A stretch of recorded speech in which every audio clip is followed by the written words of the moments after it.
Վրա զարմանում եմ, որովհետև ամեն ինչ իր չափու սահմանը պետք է ունենալ, լինել պատգամավոր, մեղադրել մեզ 7 տարվա իշխանության մեջ եւ այս մարդկանց, ովքեր որ 35-ից 40 տարեկան երիտասարդներ են մեծամասնությամբ, մեղադրել նրա մեջ, որ այդ մարդիկ պարզվում է ապրելու տուն ունեն եւ դա ներկայացրեն որպես կոռուպցիայի դրսեւորում, անկեղծ ասած արդար չի։ Դուք դա արել եք ձեր ելույթի ժամանակ, տներ եւ այլը, դուք հարստացել եք, ես ուզում դուք ցույց տաք այն մարդկանց, ովքեր այս իշխանության ընթացքում միջին հայից ավելի շատ է հարստացել եւ օրինակ ասեք, թե ինչ տարբերություն իրանց եւ ձեր եղբոր մեջ, որ 2021 թվականին նույնպես տուն է գնել։ Ձեր, որ ունեք հողատարածքներ Սյունիքում, ունեք բնակարան, այսինքն ասեմ տեղերը հասցեներով ասեմ, կհրապարակեմ, հեռախոսից մեջ է բարձրանամիջացնեմ, ձեր հորը պատկանող, ձեր եղբորը, մի հատ հեռախոսս տուր, մի հատ հեռախոսս տուր։ Այսինքն ձեզ թվում է, էդ էլ չլի եկաք ներքին հանդից խոսացիք, բան արեցի, տեսանյութը տեղադրեցի, ոչ մի արձագանք չեղավ, լավ մի րոպե հերթով ենք չէ խոսում, Ձեր եղբայրը աշխատում է հեծում եւ 2021 թվականի 29-10 թիվ գնել է բնակարան Ավան թաղամասում։ Դուք անցնեմ ձեզ,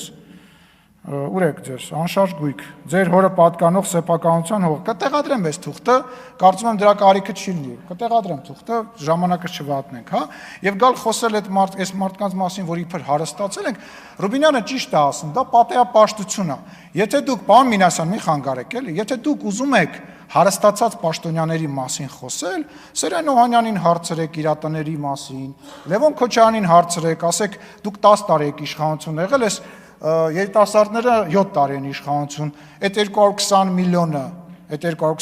ո՞նց է բացատրում այն դեպքում, որ այդ ժամանակ Հայաստանի Հանրապետության պաշտպանության բանակի, պաշտպանության նախարարության բյուջեն էր այդ ժամանակ այդքան, ո՞նց է բացատրում, այդքանը գիտենք, այդքանը կարողացել ենք իմանանք, դա պատեհապաշտությունը հասկանում ես, որ դուք նստած լինելով մարդկանց մեջ, ովքեր որ միլիոնատերների եւ միլիարդատերերի համբավ ունեն, այս մարդկանց մեղադրում եք տենց բաների մեջ, ասենք Վիգենի անունն եք տալիս, ասենք դուք գիտեք, որ բան խոսելիս պատգամավոր քաղաքական գործիչը պետքա ճշտի, իմ ընկեր Վիգենի անունն եք տալիս, ձեր նշած բնակարանը նույնիսկ չի գրանցվել եւ այդ ձեր նշած դրվագի մեջ ամենամեծ խնդրեմը այն չի, որ ինչ-որ մի բիզնեսմեն գնել է ինչ-որ մի բնակարան, ամենամեծ խնդրեմն է, որ դուք փաստացի հայտարարում եք, որ պաշտպանության նախարար Վիգեն Սարգսյանը ունեցել է շատ մեծ եւ թանկարժեք բնակարան Հյուսիսային պողոտայում։ Դուք խոսում եք Հովիկ Աբրահամյանի մասին, Հովիկ Աբրահամյանի անունն եք տալիս։ Հենա գնացեք հարցրեք, հեսա Հովիկ Աբրահամյանի ընկերները ստեղ նստած են։ Թագու կողքը նստած, որը 3 բնակարան ունի, հպարտանալով ասում է 4-ն եմ առնելու, գալիս եք ստեղ ուրիշների բնակարանից եք խոսում։ Բա խոսա հարցրեք իրանից։ Լավ է անում, գնում է ինքը բիզնեսմեն է, գնում է, հարց չկա, բայց Հովիկ Աբրահամ ՀՀԿ տասովշիկների մասին, ժողովուրդ ՀՀԿ տասովշիկները ովքեր են, Աննա Մկրտչյան, հարգելի գործընկ, Տիգրան Աբրահամյան, ովքեր են, բացատրեք, պարոն Տարոն Մարգարյան, դուք գիտեք ով է ՀՀԿ տասովշիկը, լսել եք տենց բան, կամ Հովիկ Աբրահամյանի հարստության մասին, մի հատ Աննա Գրիգորյանը բան ունի ասելու ձեզ, ինչի՞ չեք շփվում, գալուց իրար պաչիկներով բարևում եք, բա մի հատ պատասխանեք այս մարդուն, կամ դուք Հովիկ Աբրահամյանի տունը ու իմ տունը տեսել եք, եկեք գնանք մեր տուն եւ գնանք Հովիկ Աբրահամյանի որևիցե տներից մեկը։ Այդ ինչ պատեհապաշտություն է ուզում հասկանամ, էլի։ Քոչարյանի բնակարաններից, այդ Քոչարյանը ուզում հասկանամ, ինչով է եկել Ղարաբաղից Հայաստանի Հանրապետություն։ Ախր հասկանում եք, խնդիրը դա է, կարող է ճիշտ բան ասեք, կարող է սխալ բան ասեք, բայց չի լսվում։ Ձեր խնդրեմը կանում է նաև նրանում, որ դուք ընկել եք մի ցիկլի մեջ, չեք նկատում այդ ցիկլը, դուք անընդհատ արդարանում եք։ Հիմա էլ դուք Ես արդարանալու բան չունեմ,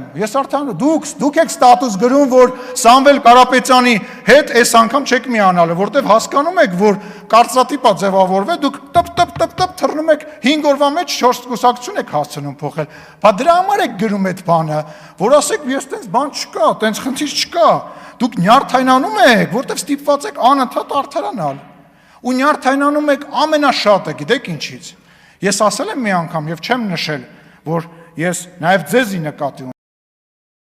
Սխալները հասկացել ենք, մենք մեր սխալները բարձրաձայնել ենք, մենք ինքներս ներողություն ենք խնդրել մեր հանրությունից, որ Տիկին Վարդան, մենք ներողություն ենք խնդրել հանրությունից այն պատճառով, որ նաև ձեր կողմից պրոպագանդվող բաների տակ ենք եղել, որ այն մոդելի մեջ ենք եղել հայրենասիրության, որը մեր համար գրված է եղել կայսրությունը, որ այո, ինքներս դրա կրողն ենք եղել, մենք ինքներս դա անցալել ենք, ու մենք ինքներս հասկացել ենք մեր սխալը ու ներողություն ենք խնդրել դրա համար, մենք հո դուք չենք, հասկանում եք, մենք ինքներս մարդ ենք, մենք ինքնահայեցում ունենք, մենք գիտենք, որ մենք սխալական ենք, մենք գիտենք, որ այդ սխալները կարող են հետևանքներ ունենան ու ունեցել են ցավոք սրտի այդ սխալները հետևանքներ,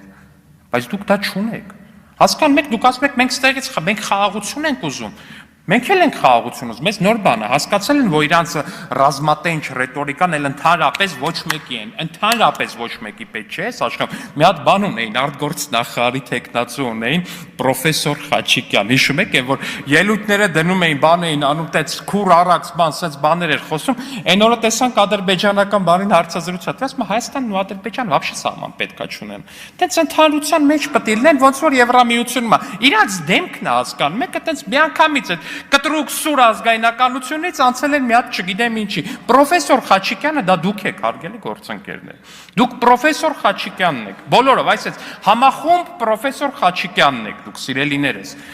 Բայց սա էլ դեռ մի կողմ ախր։ Ասում եմ մենք խաղաղություն ենք ուզում։ Մենք ամենաշատն ենք ուզում, մեզնից շատ ոչ մեկ չպետք է ուզենա ու չի ուզում։ Գառնիկ Դանիելյանը գալիս է այստեղ ասում է, չի կարա հայկական եկեղեցու կողքը լինի ադրբեջանական գյուղ։ Դե ժողովուրդ ջան, էտա ձեր ուզած խաղաղությունը։ Էտա ձեր ուզած խաղաղությունը։ Էս էլ ընդդիմություն եք, ճիշտ է, այդքան էլ չեք հասկանում, որ ընդդիմադիր падգամավոր լինելը եւս պատասխանատվություն է։ Դեռ լավ չեք դա գիտակցում, չեք գիտակցում, որ ձեր խոսքերը դաժե որպես ընդդիմություն հետևանքներ ունեն Հայաստանի Հանրապետության համար, դա այդ մտքին դեռ չեք հասել։ Բայց դուք պատկերացրեք, դուք իշխանություն ելնեք ու Գառնիկ Դանիելյանը գա իշխանական падգամավորի կարգավիճակով ստեղից հայտարարած չի կարա հայկական եկեղեցու կողքը լինի ադրբեջանական գյուղ։ Էտա ձեր ուզած խաղաղություն, քանի րոպե կտևի այդ խաղաղությունը, որին մենք հասել ենք, եթե դուք հանկարծ գաք իշխանության, գաք այս ամբիոնի մոտ որպես իշխանություն ու հայտարարեք, չի կարա հայկական եկեղեցու կողքը լինի ադրբեջանական գյուղ, որովհետև երբ որ այդ եկեղեցին սարքվում էր, Ադրբեջան չկար։ Այս թեզով քանի րոպե կտևի, հարց եմ տալի, քանի րոպե կտևի միջև իշխանական падգամավորը գա այս ամբիոնի մոտ այդ թեզը արտասանի ու վերջ։ Քանի րոպե կտևի խաղաղությունը դրանից հետո։ Ես ձեզ վստահեցնում եմ, դες 5 րոպե չի տևի, միջև Ադրբեջանում չհայտարարեն առաջին կարգի բան պատրաստակամություն։ 5 րոպե ուղղակի չի տևի, դա ձեր ասած խաղաղությունը։ Հասկացել եք, որ մարդիկ խաղաղություն են ուզում, հասկացել եք, վերջապես հասկացել եք։ Հասկացել եք, որ նաև չեք կարա ձեր վրա վերևից դրսից դրված է, որ պետքա ուրիշ գիծ առաջ տանեք։ Հասկացել եք, որ չեք կարա ակներև այդ գիծը առաջ տանեք։